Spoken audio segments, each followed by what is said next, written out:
Kazan una vez dijo: "El teatro de revista tiene una magia muy particular. Es un género que puede ser frívolo y profundo a la vez, porque tiene la capacidad de reflejar la sociedad mientras hace reír a la gente". Ustedes saben que siempre me llamó la atención un género muy especial del teatro: el teatro de revista. Porque desde que tengo conciencia, siempre supe que existía, pero como que no lo terminaba de entender, porque tenía cosas de la comedia musical, pero a la vez no era justamente una comedia musical. Como que era muy raro todo, y digamos que cuando tenés 8 años, no es muy común que lo primero que te lleven a ver sea este tipo de teatro. Ya van a ver por qué les digo. Además de que es un género muy característico de los lugares turísticos veraniegos acá en la Argentina. Por eso esta vez quiero que nos adentremos en un género teatral que deslumbró al público con su mezcla de música, humor, baile y sátira. Agarren una copa de vino, o lo que quieran tomar, porque vamos a viajar por el tiempo para charlar desde los orígenes de este espectáculo hasta su auge y transformación en diferentes partes del mundo, pero sobre todo en Argentina.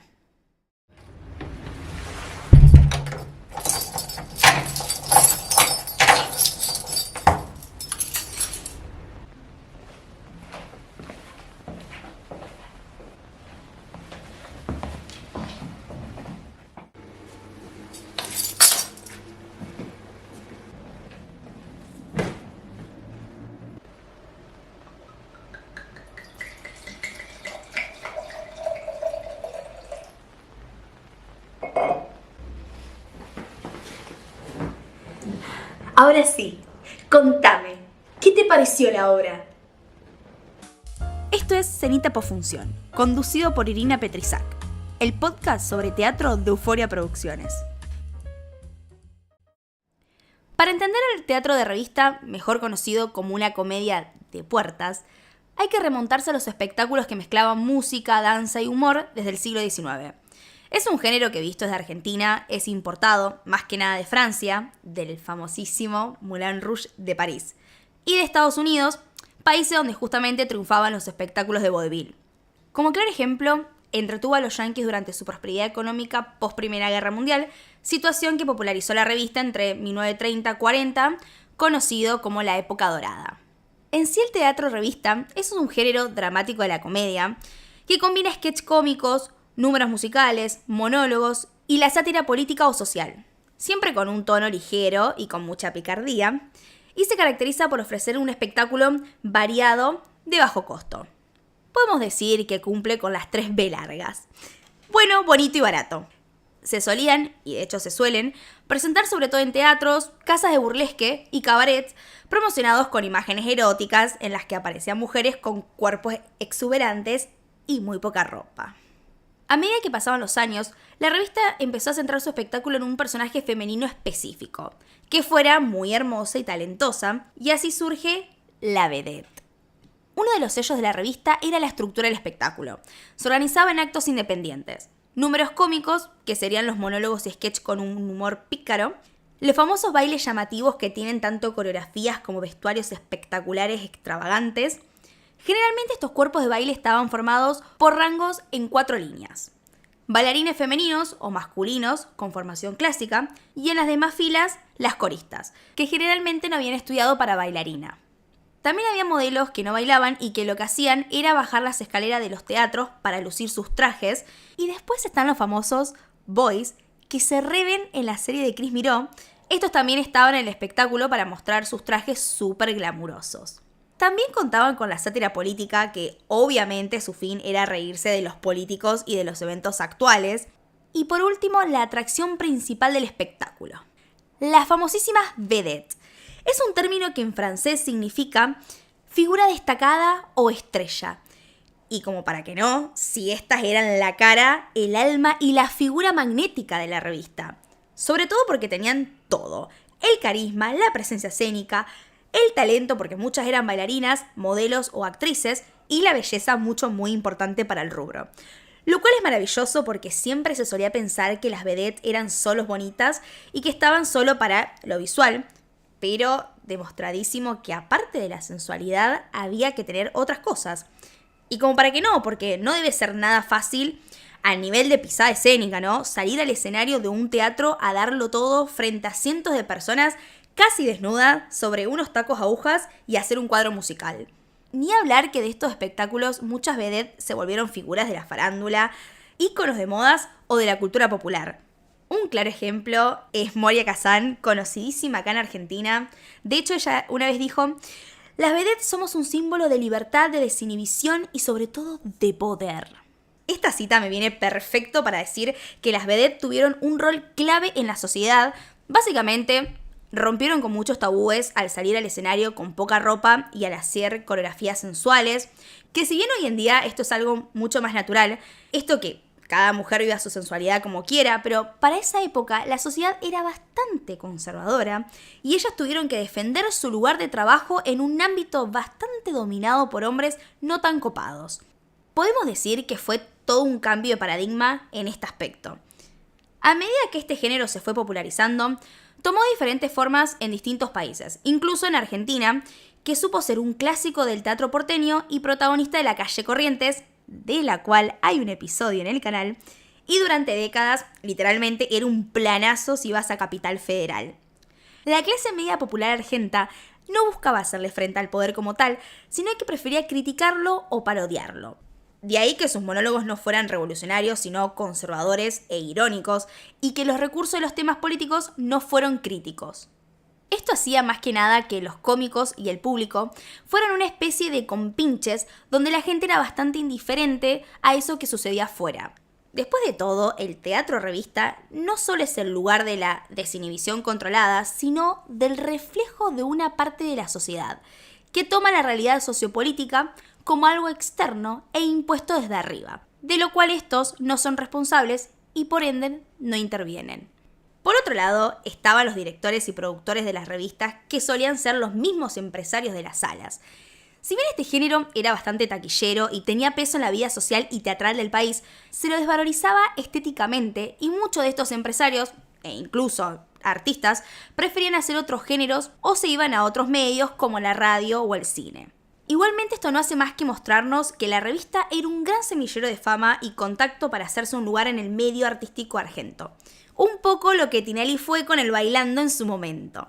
De hecho, un postre random es que en ese momento el Maipo y el Nacional eran los dos teatros que encabezaban la mayoría de las revistas, al punto que se parodiaban el espectáculo que estaba en cartelera en la otra sala. Si bien este teatro deslumbró con su brillo, humor y sensualidad, no todo lo que brilla es oro, y con las luces vinieron las polémicas, explotación, censura y decadencia. Una de las que más sufrieron, como era de esperarse y por el entorno machista de la época, fueron las vedettes y las bailarinas. Que la belleza y la sensualidad sean requisitos fundamentales para tu profesión, te termina generando una enorme presión sobre las mismas. Tristemente, varias de ellas denunciaron situaciones de abuso, explotación laboral y tratos denigrantes por parte de sus productores y empresarios. Y ni hablar de que había una hipersexualización tremenda al centrarse en el cuerpo femenino como principal atractivo, dejando en segundo plano el talento y lo artístico de las vedettes, lo que llevó a que muchas de ellas quisieran ser reconocidas como verdaderas artistas más allá de su imagen. Acá en Argentina varias artistas como Moria Kazan o Zulma Fayad salieron a hablar sobre todas las dificultades que tuvieron que enfrentar en su época dorada. Esto se ve mucho en los primeros años de la revista. En los 40, la mujer vedette era la que llevaba y generaba bastante esa comicidad con su discurso y su actuación.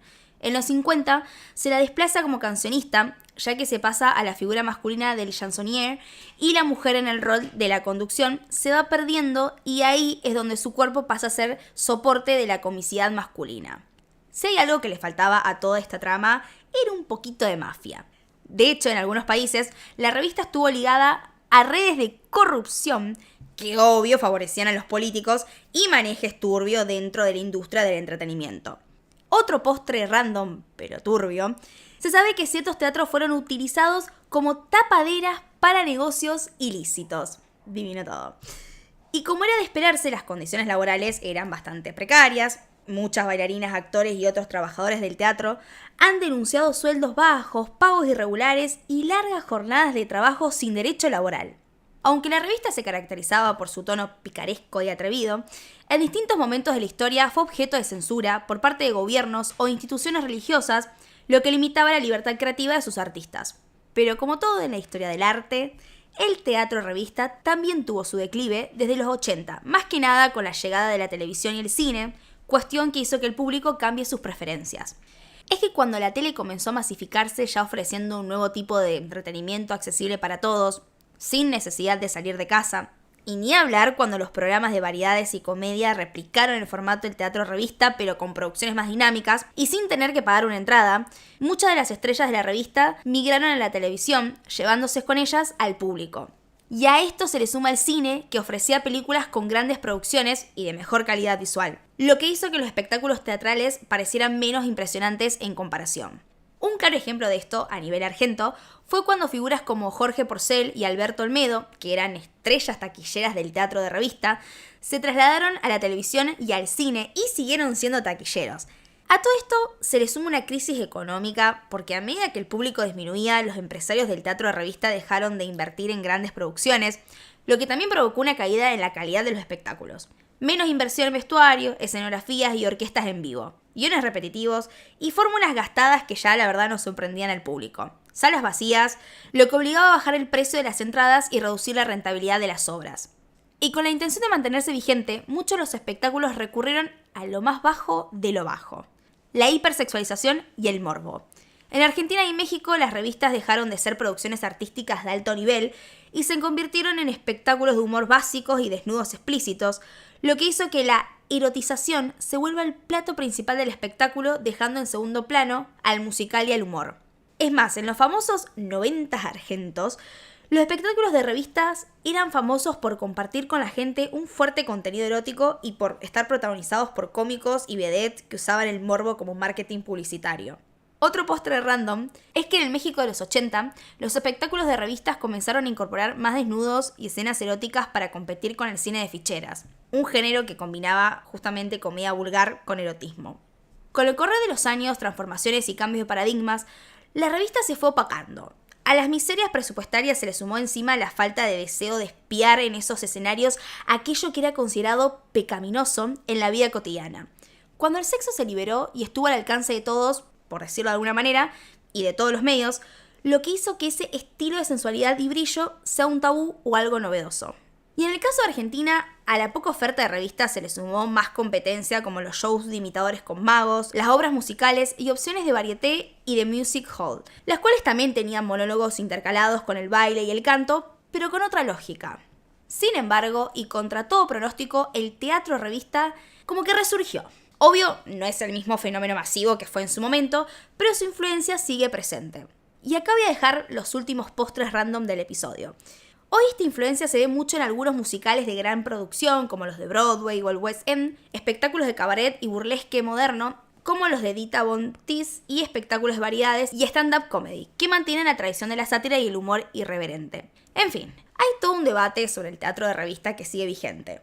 Por un lado tenemos a los que lo defienden como una expresión artística que combina humor, música y espectáculo visual, y por el otro hay quienes lo critican por haber explotado la imagen femenina y haber promovido estereotipos machistas. Hoy en día los espectáculos modernos intentan alejarse de la cosificación, apostando por una visión más artística y menos sexista. Quizás el teatro de revista nunca desapareció y solo evolucionó. Sin embargo, la pregunta sigue en el aire. ¿Fue el teatro de revista una celebración de la belleza y el talento o un producto de su tiempo que en el fondo reflejaba las desigualdades de la sociedad? Esto fue todo por este episodio. Gracias por escuchar y nos vemos la próxima en otra cenita posfunción. Y recuerden, ver más teatro que el arte siempre sana, refleja y hace reflexionar. Pues como dijo la genia de Marta Minujín, arte, arte, arte. Besos, descansen y vivan la vida. Cenita posfunción. Conducción y guión, Irina Petrisac. Edición, Leandro Blanco. Diseño gráfico, Lisandro Vergallo. El podcast sobre teatro de Euforia Producciones. Amigos, hasta acá llegamos.